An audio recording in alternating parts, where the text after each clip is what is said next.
आज के इस लेक्चर से हम सेमेस्टर 2 का first course which is plant propagation and nursery management in vegetables, flowers and medicinal crops को स्टार्ट करने वाले हैं।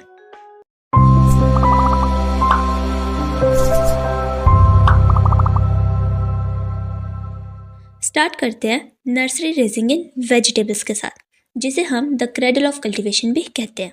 नर्सरी एक ऐसी जगह होती है जहां हम सीडलिंग्स को उनकी अर्ली डेलिकेटेड स्टेजेस में ग्रो करते हैं। यहाँ उन्हें प्रॉपर केयर मिलती है, जैसे लाइट, टेम्परेचर, मॉइस्चर और प्रोटेक्शन, जिससे वो हेल्थी बनकर फील्ड में ट्रांसप्लांट के लिए रेडी हो जाते हैं। सीडलिंग्स की फ्यूचर हेल्थ काफ़ी हद तक नर्सरी की क्वालिटी पर डिपेंड करती है, इसीलिए नर्सरी को फार्मिंग का फाउंडेशन भी कहा जाता है। एक वेजिटेबल नर्सरी बेसिकली एक प्रोटेक्टिव क्रेडल होती है, मतलब एक ऐसी जगह जहां छोटे बच्चों की तरह सीडलिंग्स को संभाल कर रखा जाता है। यहाँ हम यंग सीडलिंग्स को तब तक ग्रो करते हैं जब तक वो परमानेंट फील्ड प्लांटेशन के लिए स्ट्रॉन्ग ना हो जाए। नर्सरी इंश्योर करती है कि सीडलिंग्स अर्ली स्टेज के रिस्क से बची रहे, इंसेक्ट्स, डिजीजेस और हार्श वेदर से प्रोटेक्टेड रहे, हेल्थी रूट सिस्टम उनमें डेवलप हो और यूनिफॉर्म और विग्रस ग्रोथ शो करे। इस स्टेज पर अगर थोड़ी सी भी गलती हो जाए तो फ्यूचर क्रॉप ग्रोथ और यील्ड दोनों इफेक्ट हो सकती है। इसलिए नर्सरी को हम लिटरली लाइफ का क्रेडल बोल सकते हैं, जहां प्लांट की रियल जर्नी बिगेन होती है। अब हम बात करते हैं उन क्रॉप्स की जिन्हें प्रॉपर नर्सरी मैनेजमेंट की सबसे ज़्यादा ज़रूरत होती है। वेजिटेबल्स की अर्ली ग्रोथ स्टेज काफ़ी ज़्यादा डेलिकेट होती है, जिस वजह से कुछ क्रॉप फैमिलीज़ को फील्ड में प्लांटिंग से पहले एक प्रोटेक्टेड और कंट्रोल्ड इन्वायरमेंट चाहिए होता है, जो कि नर्सरी में पॉसिबल है। दो मेजर वेजिटेबल फैमिलीज़ की एग्जाम्पल लेकर समझते हैं। First is solanaceous crops. इस फैमिली में मेनली वार्म सीजन वेजिटेबल्स आती हैं, जैसे टोमेटो, ब्रिंजल, चिली और कैप्सिकम। ये क्रॉप्स नर्सरी में इसलिए ग्रो की जाती है क्योंकि इनके जो सीड्स हैं वो साइज़ में छोटे होते हैं, और अगर हम इनके डायरेक्ट स्विंग करेंगे तो अनइवन जर्मिनेशन होगी। ये अर्ली स्टेज में टेम्परेचर फ्लक्चुएशंस और सॉइल बॉर्न डिजीजेस के अगेंस्ट वीक होते हैं। साथ ही में नर्सरी में इन्हें आइडियल कंडीशन मिलती है, जैसे कि ऑप्टिमम मॉइस्चर, फॉर्म टेम्परेचर और डिजीज़ फ्री मीडियम। जब सीडलिंग 4 to 6 वीक का हो जाता है तब उनके रूट्स स्ट्रॉन्ग हो जाते हैं, स्टेम हार्डन्ड होती है, जिस वजह से प्लांट सीडलिंग ट्रांसप्लांट शॉक को इजीली टॉलरेट कर लेता है। इसीलिए सोलेनेशियस क्रॉप्स के लिए नर्सरी रेजिंग हाईली रिकमेंड की जाती है। Second is cruciferous crops. Cruciferous family mostly cool season vegetables होती है, जैसे कि cauliflower, cabbage, knol khol, broccoli, brussels sprout, Chinese cabbage and kale. इन क्रॉप्स को नर्सरी में इसलिए ग्रो किया जाता है क्योंकि इनकी जर्मिनेशन और initial growth stage cold sensitive होती है। अगर हम इन्हें डायरेक्ट फील्ड में सो करेंगे तो सीडलिंग फ्रॉस्ट, हैवी रेन और सॉइल पैथोजन से ये इजीली डैमेज हो सकते हैं। नर्सरी में हम टेम्परेचर कंट्रोल, लाइट शेडिंग और पेस्ट प्रोटेक्शन इन्हें प्रॉपरली दे सकते हैं। कॉलीफ्लावर जैसी क्रॉप्स में सीडलिंग का यूनिफॉर्म होना काफ़ी ज़्यादा ज़रूरी है, नहीं तो उनकी जो कट फॉर्मेशन है वो अच्छी नहीं होती। इसीलिए क्रूसीफेरस क्रॉप्स की क्वालिटी और यील्ड डायरेक्टली नर्सरी प्रैक्टिसेस पर डिपेंड करती है। अब हम देख लेते हैं कि नर्सरी रेजिंग के एडवांटेजेस क्या क्या होते हैं। नर्सरी बनाना सिर्फ एक ट्रेडिशन नहीं है, ये क्रॉप प्रोडक्शन को साइंटिफिक तरीके से इम्प्रूव करता है। फर्स्ट एडवांटेज है इसका convenient care of tender seedlings. Since की जो नर्सरी है वो एरिया वाइज स्मॉल होती है, जिस वजह से उसमें वाटरिंग करना, सीलिंग और शेडिंग या फिर कवरिंग देना इजी रहता है। एक्सट्रीम रेन, सनलाइट या कोल्ड से प्रोटेक्ट करना भी आसान रहता है। स्मॉल एरिया में सीलिंग को मॉनिटर करना ज़्यादा एफिशिएंट होता है compare to the main field. Second is easy protection from pests and diseases. Seedling की अर्ली स्टेज सबसे वीक होती है। नर्सरी में हम नीम स्प्रे, फंजीसाइड ट्रीटमेंट या पेस्ट नेट्स इजीली यूज़ कर सकते हैं, सॉइल को स्टरलाइज्ड रख सकते हैं और डैम्पिंग ऑफ जैसी डिजीजेस से भी प्लांट को इजीली प्रोटेक्ट कर सकते हैं। फील्ड के मुकाबले नर्सरी में पेस्ट कंट्रोल करना काफ़ी ज़्यादा मैनेजेबल रहता है। Third advantage is economy of land usage. Nursery का मेजर बेनिफिट ये होता है कि जब तक सीडलिंग नर्सरी में ग्रो हो रहा होता है तब तक मेन फील्ड किसी दूसरे क्रॉप के लिए यूज़ की जा सकती है। इससे डबल क्रॉपिंग और इफेक्टिव लैंड मैनेजमेंट पॉसिबल होता है और फील्ड का आइडल टाइम मिनिमम हो जाता है। Fourth advantage is small and valuable seeds can be used efficiently. काफ़ी सारे वेजिटेबल सीड्स एक्सपेंसिव और टाइनी होते हैं, जैसे टोमेटो, कैप्सिकम, कैबेज और ब्रोकली के सीड्स। नर्सरी में सीड सोइंग पर प्रॉपर कंट्रोल होता है, जर्मिनेशन रेट हाई होता है और सीड वेस्टेज ऑलमोस्ट ज़ीरो हो जाती है। मतलब कम सीड में ज़्यादा हेल्थी सीडलिंग्स मिल जाते हैं। Last advantage is uniform crop stand in the main field. Nursery में हम वीक या डिजीज्ड सीडलिंग्स को रिमूव कर देते हैं और सिर्फ हेल्थी, विग्रस, यूनिफॉर्म साइज की सीडलिंग्स को ट्रांसप्लांट करते हैं। इससे फील्ड में क्रॉप एक साथ ग्रो होती है, उनका मैनेजमेंट करना इजी रहता है और यील्ड ज़्यादा आती है। अब तक हमने समझा कि नर्सरी क्यों ज़रूरी है और कौन कौन से क्रॉप्स को क्रिटिकल नर्सरी चाहिए। अब हम देखेंगे नर्सरी के लिए राइट प्लेस को कैसे चूज़ करना है, सॉइल कैसे प्रिपेयर करनी है और उसे डिजीज़ फ्री कैसे बनाए रखना है और सीड्स को बेड में कैसे सो करना है। शुरू करते हैं site selection and soil quality से। नर्सरी के एरिया को सिलेक्ट करते टाइम हमें 4 मेन पॉइंट्स को ध्यान में रखना है। First is drainage. नर्सरी को हमेशा ऐसे एरिया में बनाना चाहिए जहाँ वाटर लॉगिंग ना हो, क्योंकि सीडलिंग्स काफ़ी ज़्यादा सॉफ्ट होते हैं। अगर वाटर रूट्स के around longer period of time तक इकट्ठा रहेगा तो रूट्स सफोकेट हो जाती है। फंगल डिजीजेस जैसे डैम्पिंग ऑफ होने के चांसेस इंक्रीज हो सकते हैं और सीडलिंग्स गिरने लगती हैं। इसीलिए लैंड थोड़ी रेस्ड या स्लाइटली स्लोप्ड होनी चाहिए, जिससे एक्स्ट्रा वाटर इजीली ड्रेन हो जाए। सेकेंड पॉइंट जो हमें ध्यान में रखना है that is light. That means ample of sunlight should be available. Nursery को ऐसे प्लेस पर चूज करना चाहिए जहां दिन भर अच्छी सनलाइट आती हो। सीडलिंग को 4 to 5 आवर ब्राइट सनलाइट मिलना इंपॉर्टेंट है, बिकॉज गुड सनलाइट से स्टेम स्ट्रॉन्ग बनती है। सीडलिंग्स स्पिंडली या लंबी पतली नहीं होती, फोटोसिंथेसिस हाई होती है और डिजीज रेजिस्टेंस इम्प्रूव होती है। बट एक्सट्रीम समर में लाइट शेड नेट्स यूज़ किए जाते हैं ताकि टेंडर लीव्स स्कॉच ना हो। Third is logistics. That means near water supply for easy irrigation. Nursery को हमेशा वाटर सप्लाई के क्लोज रखा जाता है, क्योंकि नर्सरी में फ्रीक्वेंट और लाइट इरिगेशन देनी पड़ती है। जिस वजह से रेगुलर वाटरिंग प्रैक्टिसेस इजी रहती है, टाइम और लेबर दोनों सेव होता है और ड्रिप या रोज कैन से इरिगेशन कंफर्टेबली की जा सकती है। अगर वाटर सोर्स दूर होगा तो टाइमली इरिगेशन करना मुश्किल हो जाएगी और सीडलिंग स्ट्रेस में आ सकती है। Fourth point is security. That means protection from pets and wild animals. Nursery को फेंसिंग या बाउंड्री के अंदर रखा जाता है। नर्सरी को कॉमनली थ्रेट रहता है गोट्स या फिर काउ से, जो कि सीडलिंग को ग्रेस कर लेते हैं, डॉग्स और कैट्स जो कि बेड को डिस्टर्ब कर देते हैं, और वाइल्ड एनिमल्स जैसे कि पिग्स जो एंटायर बेड को डैमेज कर सकते हैं। इसलिए प्रॉपर मैश फेंसिंग या ग्रीन नेट बाउंड्री ज़रूरी होती है। अब नर्सरी सॉइल की बात करें तो सॉइल एकदम परफेक्ट होनी चाहिए, क्योंकि यही सीडलिंग को फाउंडेशन देती है। टेक्सचर सैंडी लोम, लूज और फ्राइएबल होना चाहिए। सैंडी लोम वाटर को रिटेन भी करता है और ड्रेन भी करता है। सॉइल लूज होने से रूट्स इजीली डेवलप होती है, और फ्राइएबल का मतलब है ऐसी सॉइल जो कि हाथ में लेते ही आसानी से टूट जाए। दैट मीन्स उसमें हार्ड क्लॉट्स ना बने, जो कि परफेक्ट होती है टाइनी रूट हेयर्स के लिए। कॉम्पोजिशन की बात करें तो soil should be rich in organic matter. Organic matter soil को सॉफ्ट, फर्टाइल और न्यूट्रिएंट रिच बनाता है, जिससे सॉइल की वाटर होल्डिंग कैपेसिटी भी इम्प्रूव होती है और उसमें बेनिफिशियल माइक्रो ऑर्गेनिजम्स भी एक्टिव रहते हैं। ऐसी सॉइल सीडलिंग्स को फास्ट और हेल्थी ग्रोथ देती है। सॉइल पीएच की बात करें तो it should be approx to 7। That means neutral pH होना चाहिए। न्यूट्रल पीएच होने की वजह से मेजॉरिटी ऑफ न्यूट्रिएंट्स प्लांट्स के लिए इजीली अवेलेबल रहते हैं और प्लांट में डिजीजेस भी रिलेटिवली कम होती है। पीएच अगर हाई या लो हो तो सीडलिंग ग्रोथ स्टंट हो सकती है। Protocol for soil preparation. अब जब साइट फिक्स हो गई है, अगला स्टेप है soil preparation.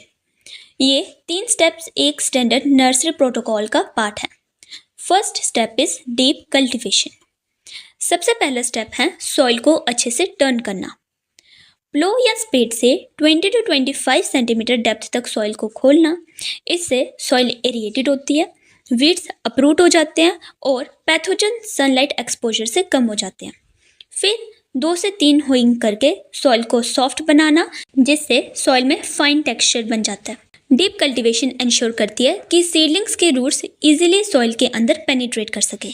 Second step is cleaning and levelling. इस स्टेप में पूरे बेड को क्लीन और स्मूथ बनाते हैं, स्टोन्स, क्लॉड्स और वीड्स को रिमूव करते हैं बेड से, फिर सॉइल को कम्प्लीटली लेवल करते हैं। लेवल बेड के एडवांटेजेस हैं, जैसे कि इरिगेशन इवनली स्प्रेड होती है पूरे बेड पर, वाटर लॉगिंग नहीं होती और सीडलिंग्स में यूनिफॉर्म ग्रोथ होती है। ये स्टेप नर्सरी मैनेजमेंट का बैकबोन है। Third step is enrichment. अब सॉइल को फर्टाइल बनाने के लिए उसमें ऑर्गेनिक मैटर ऐड किया जाता है। 2 kg FIM पर स्क्वायर मीटर या 500 ग्राम वर्मी कंपोस्ट पर स्क्वायर मीटर। ऑर्गेनिक मैटर से सॉइल लूज होती है, न्यूट्रिएंट सप्लाई स्टेडी होता है और सॉइल की मॉइस्चर रिटेंशन इंप्रूव होती है। अगर हैवी सॉइल हो जैसे कि क्ले, तो उस केस में एक्स्ट्रा 2 to 3 kg सैंड पर स्क्वायर मीटर ऐड करते हैं ताकि सॉइल फ्राइएबल और वेल ड्रेन बने। अब सॉइल तो प्रिपेयर हो गई है, लेकिन इसके अंदर जो हार्मफुल ऑर्गेनिजम्स हैं उन्हें किल करना भी ज़रूरी है और इसी प्रोसेस को कहते हैं सॉइल ट्रीटमेंट। सॉइल ट्रीटमेंट के अंदर फर्स्ट मेथड आता है सॉइल सोलराइजेशन। सॉइल सोलराइजेशन एक इको फ्रेंडली मेथड है जिसमें हम सनलाइट की हीट को यूज़ करके सॉइल को डिसइंफेक्ट करते हैं। इससे सॉइल के हार्मफुल पेस्ट्स, फंजाई, नेमेटोड्स और वीड सीड्स डिस्ट्रॉय हो जाते हैं, वो भी बिना हार्मफुल केमिकल्स को यूज़ किए। टाइमिंग की बात करें तो बेस्ट टाइमिंग है मई टू जून का मंथ, जब टेम्परेचर 45 डिग्री सेल्सियस तक पहुंच जाता है। हाई हीट इस प्रोसेस के लिए परफेक्ट होती है। अब हम ये सॉइल सोलराइजेशन करते कैसे उसका प्रोसेस देख लेते हैं। सबसे पहले सॉइल को अच्छे से वेट करते हैं, क्योंकि वेट सॉइल हीट को ज़्यादा इफेक्टिवली ट्रैप करती है। फिर इस बेड को 200 गॉज वाइट पॉलीथीन से टाइट कवर करते हैं और पॉलीथीन के सभी मार्जिन्स को अच्छे से सील करना इम्पॉर्टेंट है ताकि हीट बाहर ना निकले। शीट के नीचे सनलाइट के इफेक्ट से सॉइल का टेम्परेचर नॉर्मल से 10 to 15 डिग्री सेल्सियस ज़्यादा चला जाता है और इस प्रोसेस को 5 to 6 वीक्स तक ऐसे ही छोड़ दिया जाता है। इस मेथड से soil born fungi, bacteria, nematode, weed seeds ये सब मर जाते हैं या उनकी पॉपुलेशन कम हो जाती है और अल्टीमेटली हमें रिजल्ट ये मिलता है कि हमें क्लीन, स्टरलाइज्ड और पैथोजन फ्री नर्सरी बेड मिलते हैं जिसमें जर्मिनेशन रेट काफ़ी हाई रहता है। सेकेंड मेथड है सॉइल ट्रीटमेंट का फॉर्मेलिन और केमिकल ट्रीटमेंट। ये एक केमिकल मेथड है जो उन एरियाज में यूज़ होता है जहाँ सोलराइजेशन पॉसिबल नहीं होती है, जैसे कि क्लाउडी एरियाज या ऑफ सीजन नर्सरी में। इसमें हम केमिकल्स को सोइंग से 15 से 20 दिन पहले अप्लाई करते हैं ताकि फॉर्मेलिन का जो टॉक्सिक इफेक्ट है वो तब तक खत्म हो जाए। डोसेज की बात करें तो इसमें 1.5 to 2% फॉर्मेलिन सॉल्यूशन यूज़ करते हैं। डोसेज की बात करें तो 1.5 to 2 लीटर फॉर्मेलिन सॉल्यूशन चाहिए। इसका मतलब है हमें टोटल 100 लीटर मिक्सचर चाहिए जिसमें 2 लीटर फॉर्मेलिन होगा और रिमेनिंग 98 लीटर वाटर रहेगा। और क्वांटिटी की बात करें तो 1 स्क्वायर मीटर एरिया के नर्सरी बेड पर 4 to 5 लीटर सॉल्यूशन से बेड की ड्रेंचिंग करनी है। प्रोसेस की बात करें तो सबसे पहले हमें फॉर्मेलिन सॉल्यूशन प्रिपेयर करना है। फिर इस सॉल्यूशन से नर्सरी बेड को 15 to 20 सेंटीमीटर डेप्थ तक अच्छे से ड्रेंच करना है। उसके तुरंत बाद बेड को 200 गॉज पॉलीथीन से कवर करना है और फिर 15 दिन तक उसे एज इट इज़ छोड़ देना है। इससे बेसिकली फॉर्मेलिन गैशियस फॉर्म लेकर सॉइल के हर एक हिस्से को अच्छे से डिसइंफेक्ट करेगी। फिर 15 दिन के बाद इस शीट को रिमूव कर देना है और फिर 2 से 3 दिन तक सॉइल को ओपन छोड़ देना है ताकि फ्यूम्स कम्प्लीटली एस्केप हो जाए। इस मेथड से सॉइल बॉर्न पैथोजेंस को इंस्टेंटली किल किया जा सकता है। कभी कभी सॉइल ट्रीटमेंट के बाद भी कुछ पैथोजेंस या इंसेक्ट्स बच जाते हैं, जिन्हें कंट्रोल करने के लिए 3 एडवांस्ड मेजर्स लिए जाते हैं। First is fungicides for soil born pathogens. Fungicides उन पैथोजेंस को कंट्रोल करते हैं जो सॉइल में नेचुरली प्रेजेंट होते हैं, जैसे कि डैम्पिंग ऑफ, रूट रॉट और कॉलर रॉट। इसकी एप्लीकेशन की बात करें तो 5 to 6 ग्राम कैप्टन या थीरम पर स्क्वायर मीटर सॉइल में यूज़ किया जाता है। ये फंजीसाइड्स सीडलिंग को फंगस अटैक से प्रोटेक्ट करते हैं। इसे अप्लाई करने के मेथड की बात करें तो इसे बेसिकली सीड सोइंग से पहले या बाद में फंजीसाइड पाउडर को थोड़ी ड्राई सॉइल के साथ मिक्स करके बेड की ऊपर की लेयर पर ब्रॉडकास्ट कर सकते हैं, या हम पानी में घोलकर लाइट इरिगेशन भी दे सकते हैं। Second is insect control which is the secondary stage. यहाँ इंसेक्ट्स जैसे कि वाइट ग्रब्स, टर्माइट्स और हार्मफुल अंडरग्राउंड इंसेक्ट्स का कंट्रोल किया जाता है। क्लोरोपाइरीफॉस @2 ml पर लीटर वाटर यूज़ किया जाता है। इस सॉल्यूशन को सॉइल में 15 to 20 सेंटीमीटर डेप्थ तक ड्रेंच किया जाता है। इससे वो इंसेक्ट्स भी कंट्रोल हो जाते हैं जो रूट्स को डैमेज करके सीडलिंग को वीक कर देते हैं। इसमें इस बात का ध्यान दिया जाता है कि सिंस क्लोरोपाइरीफॉस एक टॉक्सिक इंसेक्टिसाइड है, इसलिए रिकमेंडेड डोज से ज़्यादा नहीं लेना चाहिए और प्रोटेक्टिव क्लॉथिंग यूज़ करनी चाहिए। Then comes steam treatment. Steam sterilization एक एडवांस्ड और इको फ्रेंडली मेथड है जिसमें सॉइल को हॉट स्टीम से डिसइंफेक्ट किया जाता है। इसमें सॉइल के ऊपर पॉलीथीन कवर लगाकर उसमें 4 से 6 घंटे तक कॉन्टिन्यूस हॉट स्टीम को पास करते हैं। इस मेथड से फंजाई, बैक्टीरिया, वीड्स और नेमेटोड्स इन सबको हम इफ़ेक्टिवली किल कर सकते हैं। इसका use mostly high tech nurseries, poly houses और लार्ज स्केल कमर्शियल नर्सरीज में होता है। अब हम एक्चुअल सोइंग प्रोसीजर को देखते हैं कि कैसे सीड को नर्सरी बेड में सो किया जाता है। ट्रेडिशनल सोइंग इन बेड्स, इसमें हम 6 मेन स्टेप्स को फॉलो करते हैं। फर्स्ट स्टेप आता है सीड ट्रीटमेंट। ये प्रोसेस 6 बेसिक स्टेप्स में कंप्लीट होता है। First step is seed treatment. सबसे पहला स्टेप होता है सीड को डिजीज से प्रोटेक्ट करना। इसके लिए हम 2 से 3 ग्राम थायरम या कैप्टान 1 kg सीड के साथ मिक्स करते हैं, जिससे सीड बॉर्न डिजीजेस कंट्रोल होते हैं, जर्मिनेशन इम्प्रूव होती है और ओवरऑल सीडलिंग हेल्थ बनती है। Then bed sanitation. अब जब सीड्स रेडी हैं तो बेड को डिसइंफेक्ट करना ज़रूरी है। ये काम हम सोलराइजेशन से भी कर सकते हैं और केमिकल डिसइंफेक्टेंट से भी। इसमें हम बेड को एक डिसइंफेक्टेड रेक से अच्छी तरह से स्टिर करते हैं ताकि ऊपर की सॉइल लेयर क्लीन हो जाए और हार्मफुल ऑर्गेनिजम्स मर जाए। सैनिटेशन का बेसिक एम है कि सॉइल मैक्सिमम क्लीन हो। थर्ड स्टेप आता है सोइंग। बेड रेडी होने के बाद अब हम लाइन सोइंग करेंगे। लाइन की स्पेसिंग हम 20 सेंटीमीटर अपार्ट रखेंगे और सीड को सिर्फ 1 to 2 सेंटीमीटर डेप्थ में सो करेंगे। लेकिन अगर इनकेस स्मॉल साइज सीड को सो करना है, जैसे कि कैबेज, कॉलीफ्लावर या टोमेटो के सीड्स को, तो उस केस में हम सीड को सरफेस के पास में सो करेंगे। और अगर हम नॉर्मल कंडीशंस में सो कर रहे हैं तो उस कंडीशन में अगर हमने डेप्थ ज़्यादा रख दी तो सीड अच्छे से जर्मिनेट नहीं कर पाएगा, और अगर हमने डेप्थ ज़्यादा कम रखी तो उस केस में बर्ड्स का रिस्क बढ़ जाएगा। फिर उसके बाद आती है कवरिंग। अब सोइंग के बाद सीड को कवर करना भी इम्पॉर्टेंट है। सीड को हम फाइन कंपोस्ट से कवर करते हैं और ऊपर पैडी स्ट्रॉ या ड्राई लीव्स की मल्च देते हैं। ये मल्च मॉइस्चर को लॉक करती है और जर्मिनेशन स्पीड को भी इम्प्रूव करती है। देन वाटरिंग डेली रूटीन का पार्ट है। रोज कैन के थ्रू दिन में 2 बार हल्की इरिगेशन दी जाती है ताकि सीड एरिया मॉइस्ट रहे और वाटर लॉगिंग भी ना हो। Then finally emergence. जैसे सीडलिंग स्प्राउट होना स्टार्ट कर देती है, मल्च को इमीडिएटली रिमूव कर देते हैं ताकि सीडलिंग सनलाइट में फ्रीली ग्रो कर सके, और इसी तरह ट्रेडिशनल नर्सरी बेड प्रिपेयर हो जाता है। नर्सरी बेड को रेज करने का ट्रेडिशनल मेथड तो हमने कवर कर लिया।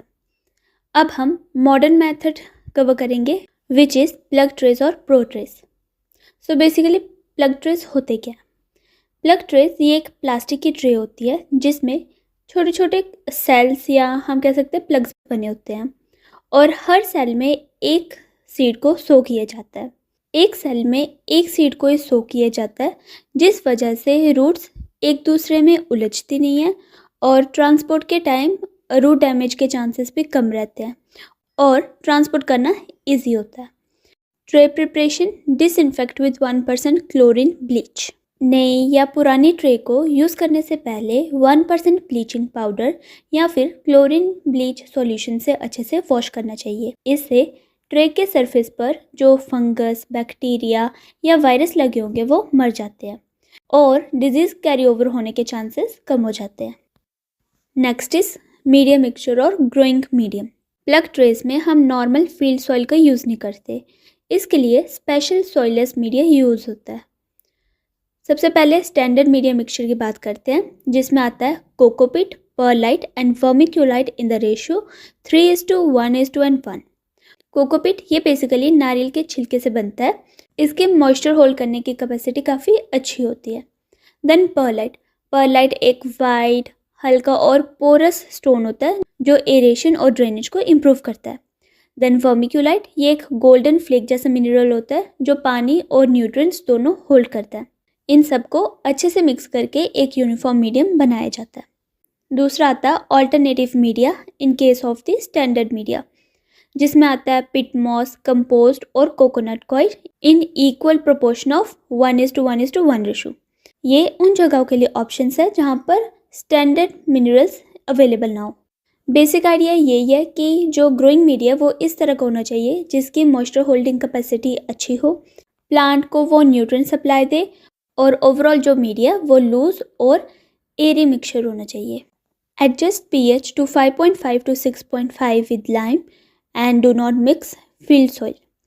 इसका मतलब यही है कि सिंस जो कोकोपीट और पिट मॉस है ये नेचर वाइज थोड़े एसिडिक होते हैं, और सिंस कि हमें वेजिटेबल सीडलिंग्स के लिए मीडियम का pH 5.5 to 6.5 के बीच में चाहिए होता है, इसलिए मीडियम में थोड़ा सा लाइम मिलाकर pH को न्यूट्रलाइज किया जाता है। प्लग ट्रेस में बेसिकली फील्ड सॉइल को यूज़ क्यों नहीं करते हैं?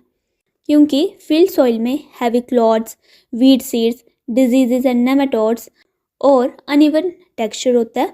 अगर हम फील्ड सॉइल को प्लग ट्रे में यूज़ करेंगे तो मॉडर्न मेथड का पूरा फ़ायदा ही ख़त्म हो जाएगा। इसलिए प्लग ट्रे मीडिया बिल्कुल क्लीन, लाइट और सॉइललेस होना चाहिए। ट्रे फिलिंग की बात करें तो ट्रे के हर सेल को मीडियम मिक्सचर से टाइट लेकिन ज़्यादा प्रेस नहीं करते हुए फिल करना है।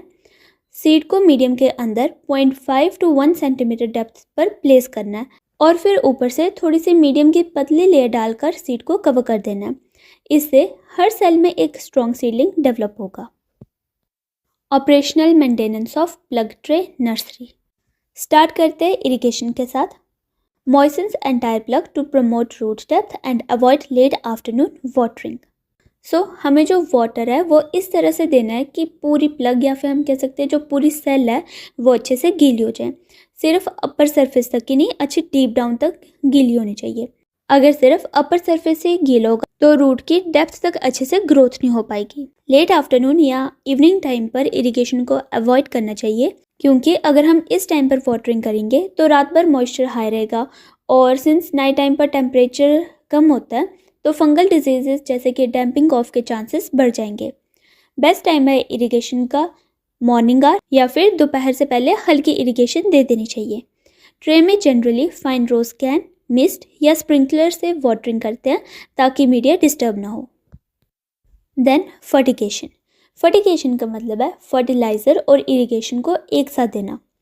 हर हफ्ते एक बार 100 लीटर वाटर में 50 to 75 gram water soluble fertiliser dissolve करके इस सॉल्यूशन से ट्रे को इरिगेट करना चाहिए।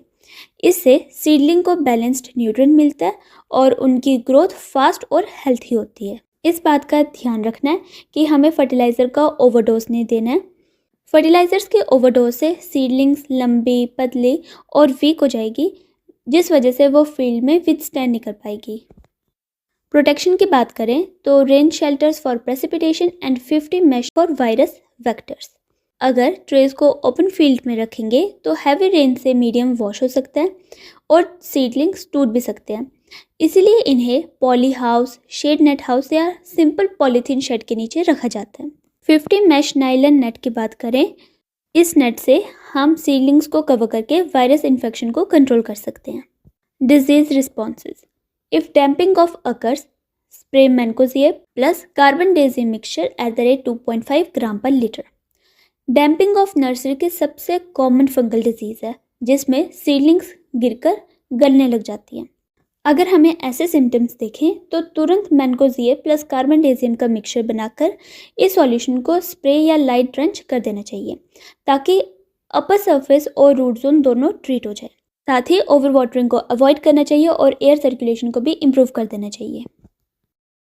हार्डनिंग ऑफ का सिंपल मतलब है, सिंस प्लग ट्रेस या नर्सरी हाउस में सीडलिंग्स कंफर्ट जोन में होते हैं, उन्हें वहाँ पर control temperature, regular watering, proper air और सनलाइट मिलती है।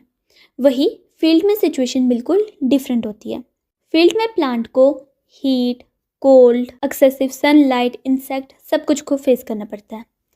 हार्डनिंग ऑफ एक ऐसा प्रोसेस है जिसमें हम सीडलिंग्स को धीरे धीरे टफ बनाते हैं ताकि ट्रांसप्लांट के बाद प्लांट को शॉक कम लगे। सबसे पहले बात करते हैं फिजिकल हार्डनिंग की, in which withhold water 4 to 5 days प्रायर। इट मीन्स ट्रांसप्लांट से 4 से 5 दिन पहले सीडलिंग को पानी थोड़ा कम देना स्टार्ट कर देना चाहिए ताकि प्लांट को थोड़ी सी विल्टिंग फील हो, लेकिन इतनी भी नहीं कि प्लांट डैमेज हो जाए। इससे प्लांट के टिश्यूज थोड़े थिक होंगे, स्टोमेटा रेगुलेशन इम्प्रूव होगी और प्लांट ड्रॉट के लिए रेडी होगा। साथ ही सीडलिंग को धीरे धीरे ज़्यादा सनलाइट और एयर में लाना भी फिजिकल हार्डनिंग का पार्ट है, जिसमें सीडलिंग्स को शेड नेट से हटाकर ओपन सनलाइट में रखा जाता है। देन केमिकल हार्डनिंग की बात करें तो उसमें हम KCl की एप्लीकेशन दे सकते हैं 1 ml पर 250 to 300 ml water. Potassium chloride के सॉल्यूशन को सीडलिंग्स पर स्प्रे या लाइट ड्रेंच करते हैं। पोटेशियम क्लोराइड देने से प्लांट की सेल वॉल पोटेशियम की वजह से मजबूत होती है और प्लांट की हीट, ड्रॉट या सैलिनिटी जैसे स्ट्रेसेस को टॉलरेट करने की कैपेसिटी भी बढ़ जाती है। या फिर हम 10% सुक्रोज सॉल्यूशन की एप्लीकेशन भी दे सकते हैं। इस सॉल्यूशन को ट्रांसप्लांट से 7 से 10 दिन पहले सीडलिंग पर स्प्रे करते हैं। सुक्रोज से प्लांट के अंदर ऑस्मोटिक एडजस्टमेंट होती है, वाटर लॉस कम होता है, जिससे ट्रांसप्लांट शॉक भी प्लांट को कम होता है। Drench with water 1 day before moving. Hardening के टाइम हम पानी कम कर रहे थे, लेकिन ट्रांसप्लांट से 1 दिन पहले नर्सरी बेड या ट्रे को अच्छे से पानी देकर ड्रेंच करना ज़रूरी है ताकि जो सॉइल या प्लग है वो सॉफ्ट और मॉइस्ट हो जाए, जिससे हम सीडलिंग को आसानी से फील्ड या मीडिया से निकाल सके रूट डैमेज किए बिना। और साथ ही में फील्ड में लगाने के बाद प्लांट को स्टार्टिंग मॉइस्चर मिल जाएगा, जिसके बाद सीडलिंग फील्ड कंडीशन को फेस करने के लिए रेडी हो जाएगी।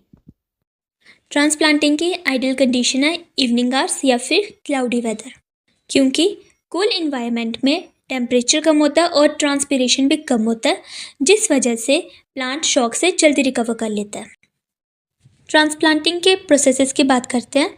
स्टार्ट करते हैं प्रिपरेशन से। ट्रांसप्लांटिंग से 24 घंटे पहले नर्सरी बेड को अच्छी तरह से वाटर करना है। इससे प्लांट टिश्यूज फुली हाइड्रेटेड हो जाते हैं और ट्रांसप्लांटिंग के टाइम विल्टिंग का चांसेस कम हो जाता है। सीडलिंग को हमें जेंटली अपरूट करना है और रूट्स को इंजर होने से बचाना है।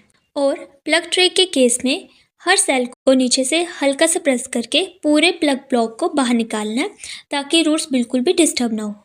फिर प्लांट को फील्ड में रखकर फिंगर से सॉइल को फॉर्मली प्रेस करना है और ये इंश्योर करना है कि रूट्स डायरेक्टली मॉइस्ट सॉइल को टच करें, जिससे वाटर एब्जॉर्प्शन स्मूथ रहे। फिर फ्रेशली ट्रांसप्लांटेड सीडलिंग को हल्का हल्का स्प्रिंकल करना है ताकि लीव्स मॉइस्ट रहे और विल्टिंग से प्रिवेंट रहे। इस अर्ली स्टेज पर प्लांट को मैक्सिमम कंफर्ट चाहिए होता है for their proper growth. Post transplant survival protocols. Transplanting के बाद मेन प्रायोरिटी होती है सीडलिंग का सर्वाइवल।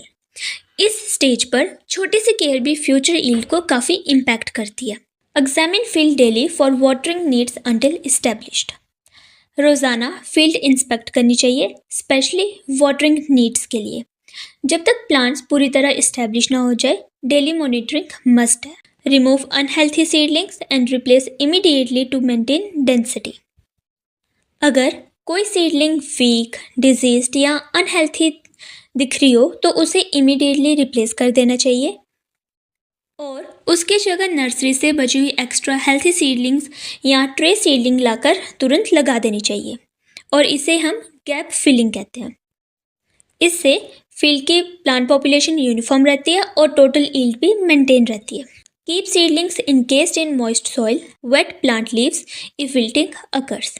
सॉइल हमेशा थोड़ी मॉइस्ट होनी चाहिए। अगर विल्टिंग दिखे तो लीव्स में लाइट स्प्रिंकलिंग करनी चाहिए और कुछ देर के लिए टेम्परेरी शेड प्रोवाइड करनी चाहिए। अगर हम पहले 4 से 5 दिन सिर्फ मॉइस्चर और शेड का ध्यान रखेंगे तो प्लांट का सर्वाइवल रेट 95 to 100% तक जा सकता है। अब पूरे लेक्चर को 5 गोल्डन रूल से समराइज कर लेते हैं। First is site integrity, ensure drainage and sunlight and never compromise on soil sterility. Nursery का एरिया प्रॉपर ड्रेनेज और सनलाइट वाला होना चाहिए और सबसे इम्पॉर्टेंट कि जो सॉइल है वो स्टरलाइज्ड होनी चाहिए बाय सोलराइजेशन, फॉर्मलिन और फंजिसाइडल मेथड्स। अगर स्टार्टिंग में सॉइल इन्फेक्टेड हुई तो आगे की पूरी प्रोसेस बेकार है। Second, treatment. Always treat seed and soil to start with a clean slate. Seed और सॉइल दोनों का ट्रीटमेंट मैंडेटरी है। ये डिजीजेस को स्टार्टिंग फेज में एलिमिनेट कर देता है। Then precision nutrition, use precise ratios for media and amend heavy soils. So plug tray के केस में मीडिया बनाते वक्त कोकोपीट, परलाइट और वर्मिक्यूलाइट का 3:1:1 रेशियो या फिर जो भी रिकमेंडेड है उसे एग्जैक्टली फॉलो करना चाहिए। और नर्सरी बेड में FIM या कंपोस्ट रिकमेंडेड क्वांटिटी में डालना चाहिए। और अगर इन केस सॉइल हैवी है तो उस केस में सैंड मिक्सचर को ऐड करना चाहिए। Then mandatory hardening, never transplant without a 4 to 5 day hardening period. Hardening off का मतलब हमने पढ़ा कि वाटरिंग कम करना, ओपन एनवायरनमेंट में रखना या फिर पोटेशियम क्लोराइड और सुक्रोज की स्प्रे वगैरह करना। ये प्रोसेस मैंडेटरी है। बिना हार्डनिंग के अगर हम ट्रांसप्लांट करेंगे तो प्लांट को शॉक ज़्यादा लगेगा जिससे उसका सर्वाइवल रेट कम हो जाएगा सिंस कि वो टेम्परेचर, लाइट और मॉइस्चर फ्लक्चुएशंस को टॉलरेट ही नहीं कर पाएगा। Then last rule is timing is key. Always transplant in the evening to minimise shock.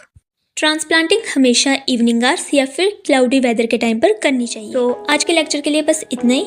आज के लेक्चर से हमने जाना कि अगर नर्सरी स्ट्रॉन्ग होगी तो क्रॉप ऑटोमेटिकली स्ट्रॉन्ग और प्रोडक्टिव होगी। इसलिए नर्सरी को foundation of a successful crop भी कहा जाता है। So see you in the next lecture. Till then, keep learning.